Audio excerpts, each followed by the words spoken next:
Nibbles? J-Dog back in some more goddamn questions. First one is a goddamn paid question. Dog's fucking fave, of course. Only got one though, goddamn it. What we get only like two this week or some pitiful bullshit? It's supposed to be two a day, goddamn it, and that's the minimum. That ain't fucking who. It's from Dylan Michael Crouch. Questions. One, yo dog, what are your thoughts on the Japanese death metal band Intestine Ballism? Question mark. Dude, I have no idea why everybody keeps asking me about that band. Ever since I started this channel, that them and probably Falchi, who I gave my review on them after seeing them live, and who else? Like one other band that I was like, who? That type of shit that people have been asking me about ever since I started the channel the most. And it's a little weird that you're asking about the intestine ballism and wanted to pay to do so because somebody else did a pay. They sent me a YouTube track and I reviewed it. I was like, I listened to one song, keep it in mind, and I gave a review. I thought the song was good, but I was like, more Swedish death metal. However, I thought it was a pretty good standout song, so that's good for them. But it was nothing original. Did not like the cover. Again, just the cover it showed. I don't like the fucking name either. I'm not even sure if I'm not pronouncing that goddamn shit right. Haven't heard anything else. When I saw the intestine ballism, I'm going to look it up right now, just on Metal Archives, make sure we're talking about the exact same fucking band. By looking at it and knowing Japan, because it seems like they like the grindcore a little bit more over there, just in general, I just assumed it was like gore grind. And I assumed it's fucking, what was 2008 and on gore grind. I'm like, oh, okay, more probably trigger to hell fucking baseball cap wearing bullshit that I've heard a million goddamn times that I don't fucking need. So I never checked it out.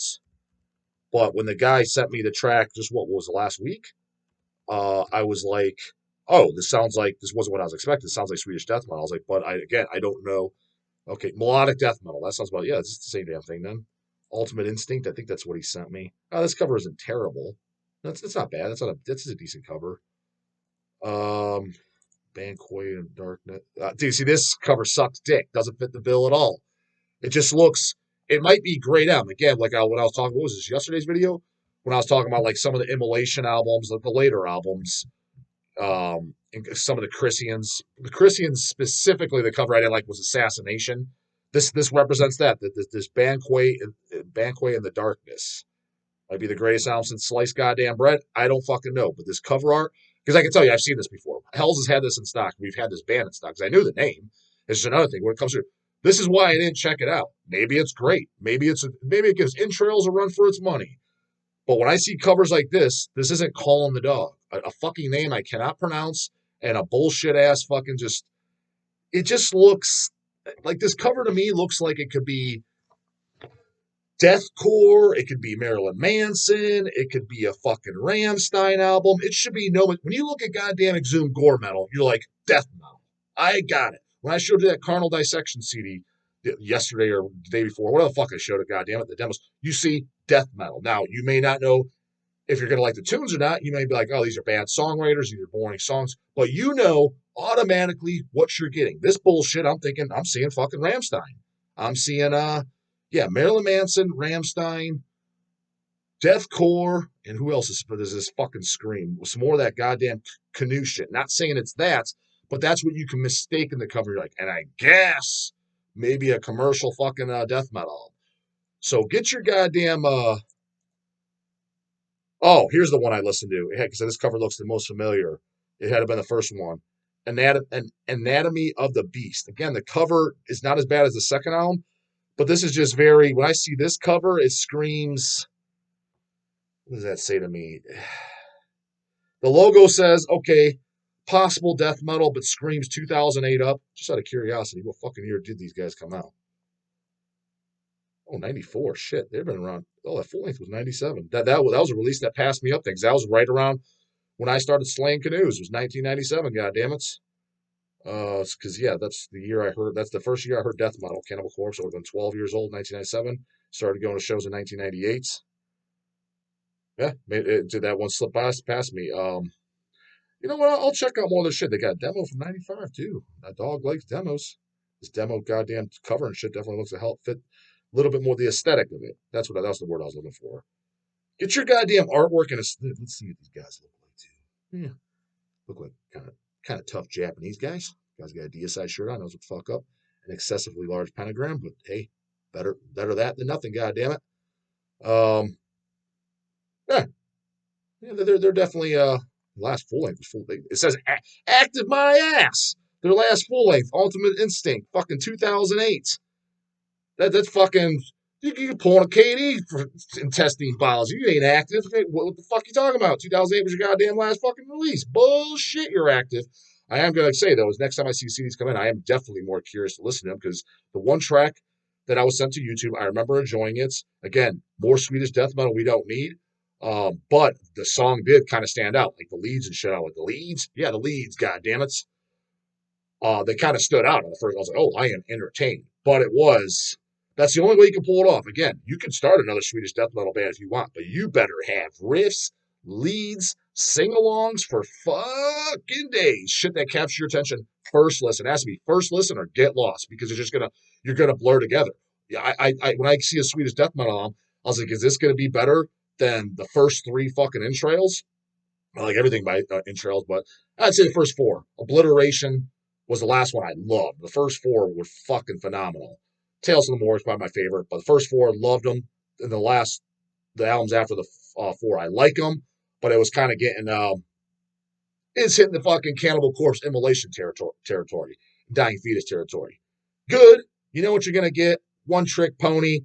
These songs aren't better than the first four. That's my reviews on entrails. So, anyways, if you're going to start another Swedish death metal band, is it going to be better than the first four entrails? Is it going to be better than Dark Carnage, Dark Recollections? Is it going to be better than Like an Ever Flowing Stream? You got to put songs out that are going to be. It's got to be hanging with those homies. It's got to give those homeboys a run for their money. Otherwise, like, why do I need this? Why would I put this on over Dark Recollections?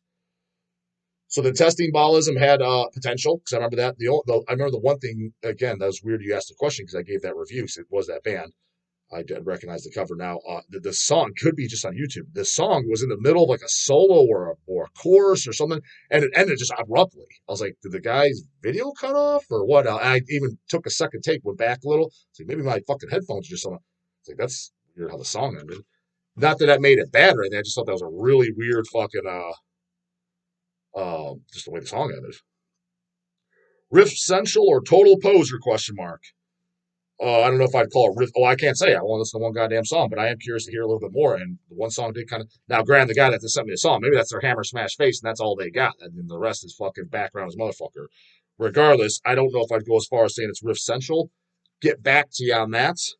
But as far as total poser, no, it's definitely not total poser. It's at the worst case scenario, based on what I know, it's total Swedish death metal from fucking Japan. That why the fuck did we need this? It's possible they got songs out though. Wazoo. It's possible. Just like, for example, another one, Flesh Crawl. That's a band that got better too. Their later albums, what was that Catacombs album? I think that was their last album. That album was fan-fucking-tastic. All those 2000s albums, that was a band, because I thought the first Flesh Crawl, to be completely honest, I own it. It's kind of boring though. Second one, pretty good. Kind of, I thought those bands, I think it was Blood Soul was their third album. That's the first one I picked up. That up was when they got better. They kind of remind me of Immortal. First two Immortals, they're good and it's solid black metal, legendary. But I just thought from Battles in the North is when the real magic started happening. First two, kind of boring, kind of bland. That was my take of them. Same with Flesh Cult. But again, I own them. I thought they got better, which is I just point that out because usually it's the other way around with me. Most bands get much, much worse. But again, Flesh Crawl was another band, more Swedish death metal you didn't need, but they wrote some songs. I remember that Catacombs album. I listened to whatever last year. I think it was last year because it maybe came out last year or the year before. Maybe I was a little late to the game, but I'm pretty sure it's the newest one. It's not old, that's for sure. First listen, I was entertained. I was like, fuck yeah. And it stood out. And literally, when I go to listen to it like 2 days later on a second listen, a lot of songs I already remember off one listen. That is extremely fucking rare for any extreme metal whatsoever. Death metal, black metal, everything. Usually it's just kind of one ear out the other on the first listen. Like, oh, it sounded cool, had cool vocals. I remember some cool parts, but you don't remember jack shit until like the 10th goddamn listen. So when it could do that, that's pretty goddamn good. Uh, is there a chance for a vinyl repress of Deceased, the Blueprints for Madness at all in the future? Thanks, Dylan. Yeah, I'm pretty sure it's yeah, I'm almost positive we're doing it. We did the CD, came out, and it's funny because Chasey Boy got a good laugh. Somebody asked, about Supernatural Addiction. He's like, it's at fucking press. God damn it, it's scheduled. It's coming out like in a couple weeks. In fact, I think he might even have the ship date is next week from when I'm recording this. But I was like, dude, I don't know. I don't look at the release schedule all the time. And when I did the review release schedule on the camera, when it was last month or whatever, I pulled up the 2024 tab of our Excel tab. I didn't even look at 2023. So that was on 2023. I didn't look at it. And he's like, you missed like 30 albums that we're doing for 2024. I'm like, Jesus fuck, man. You guys are blending right in with these fucking commenters. I was like, I didn't say this is all our releases. I was like, here's my personal favorites per month. That was it. That's what I rambled off. So I overlooked the Supernatural Addiction, which again, we do so much with Deceased. It's fucking shit blurs together. But I'm proud to say that should be here any goddamn day. And I know I heard when, I think I even went over the schedule, Blueprints, or maybe that's up next. Plus, I knew we were doing it because we did the CD. And then I sent the email to Eric and Chase. I thought I sent it over King, or I sent it on video. King never replied. Must not watch my videos. Not that I thought he did. But my repress idea for Luck of the Corpse. So, but yeah, I'm sure I would have to say that we are. What day of the month is coming out? I'm not sure. So thanks, Dylan. You got it, bro, Tom. On to these goddamn order questions. These are non-paid questions, so fucking shut the fuck up. It's people that place a hell's order and they put them. I get those comments too. They put in the notes section. A lot of them is just, hey, J-Dog, hey, what's heavier than Pantera? Funny shit. One dude was like, dude, the jumping up and down. He said, I was laughing all day. I see all that shit, just so you know. I do see it. It's just I can't comment on everything. I mean, I would say, for sure, no exaggeration, like no exaggerated numbers, minimally 10 people a day say something in notes to me. So I couldn't read them all off. It'd be taking up the whole goddamn video. So I do the questions, especially something I can ask. So this is the first order question. It's from Kaya. Hey, J-Dog, it's Kaya from Maya Kaya. Oh, so the goddamn channel, Maya. There you go, goddamn it. So she placed an order, putting this in the fucking notes. Question for you. What are some of the rarest metal albums you've heard about? Rarest metal albums I've heard about. Are there any that you've always wanted? I'm thinking about possibly adding some to my collection someday. Also, have you heard about the Metal Blade Museum that opened up in Vegas? Yes, I have. The Metal Blade. Isn't Brian Slagle out there? He lives out there and he runs it. So that's to my knowledge. I don't know much else about it, but I have heard about it. As far as rarest metal albums that I've heard about, that's a little hard to answer because how do you gauge rare? Do you gauge rare by just the quantity that was pressed? For example, there could be some bullshit fucking black metal band, Cavaled as fuck, and they did a record and there's only 20 made. It's like, it's rare already. It's like, but nobody knows about you. So it's rare, but only you, your mom, your fucking grandma, and 16 of your friends own the goddamn thing. So there's no demand for it. So the way I'm thinking it's got to somewhat go by limited quantity and also the old saying supply and demand. As far as ones that I want, we'll put it to you this way. So I'll give you some ideas of some records that I own, and then you can make your own decision of what you consider the rarest. Rarest, as far as quantity, would probably be the Nunslaughter Rotting 7-inch. Don self-released that, and there's 13 hand-numbered copies. Why did you do 13 hand-numbered copies? I don't know, just I guess to look cool. Unless he did it, and I own one. That was about, I think he did that about, I'd say 20 years ago now. Yeah, man, yeah. Just if it's not 20, it's damn close. I think maybe he did that 03, 05, somebody around there. So that's rare as fuck, and Nunslaughter's relatively popular. I don't know how much demand there is for that, but I'd imagine there's at least 100 diehard Nunslaughter fans that try to own everything that want to get that one. So there's that. Then there's some really rare fucking bootlegs. For example, there's a double LP called Slayer by the band Slayer. It's called God Listens to Slayer. It's limited to 66 hand-numbered copies, double LP, and I'm pretty sure it's hand-numbered as well. I own one of those as well. I imagine because Slayer fans are fucking maniacs. Anytime we get a Slayer boot in or a Metallica boot, Merciful Fate, that's flies on shit. People all over that. And I collect Slayer boots as well. If it's I'll go up. I own a couple from South of Heaven era, but if it's Rain and Blood down, and I think the God listens to Slayer. I think that's from the Rain and Blood tour. I'd have to go back and listen to it. But that's rare as fuck. I guarantee that goes for at least a few $100 on eBay. If somebody told me it goes for 1,000, I wouldn't be surprised because one I don't own. I guess that's one a rare one. It's a legendary bootleg. People know I do not own it. There's the Slayer. It's called Freddy Krueger's Nightmare. From what I understand, that goes for, and there's also the Swine Slayer Swine release. From what I understand, those go for over $1,000 every time. I think those came out in the 90s or the 80s. I can't remember when it was. Definitely before the 2000s. So 90s at the latest it came out, but it could have been in the 80s. I'm not sure on that, but those are two legendary records. Bootlegs, boots are best. We know that. God damn it. Another one I'm proud to own is a Merciful Fate triple LP box set. It's called Nuns Do Have Fun. There were 66 hand number made copies of that. When it came out, I mean, I'm pretty sure I know who the guy that did it. I don't know him personally, but we've traded records and shit like that. He lives overseas. I have nothing to do with Hells. Hells never had him in stock, nothing like that. He sold me one when it came out, and I think I paid what they're going rate before was $350. But I remember when he was selling some on eBay, they were going for like $700 the first month that they were out. Very, very nice, cool artwork, triple LP box set, live era 82, I think, 82, 83, something around that in that era. So that's rare as fuck, really nice. So would you count those? Outside that, I can't think of shit off the top of my head. There is definitely stuff. I mean, there's obviously the Bathory Yellow Goat cover. The Bathory is originally pressed with the goat was all yellow. There's either 500 or 1,000 was pressed. I am curious what the exact numbers if somebody knows the exact information. I wouldn't mind owning one. I mean, I own a repress, of course. And then it's been bootlegged on vinyl with the yellow goat. I think I own the bootleg picture disc that's a yellow goat because there's bootleg picture disc with a white goat and there's a bootleg picture disc with a yellow goat. I definitely own a picture disc, bootleg picture disc with a white goat. I might even own the yellow goat picture disc. I'd have to look. But the original LP before they changed it to the white goat, I wouldn't mind owning that. That'd be pretty fucking cool. So that's legendary rare supply and demand. From what I understand, that always goes for 800, $1,000 too. It might even go more than that.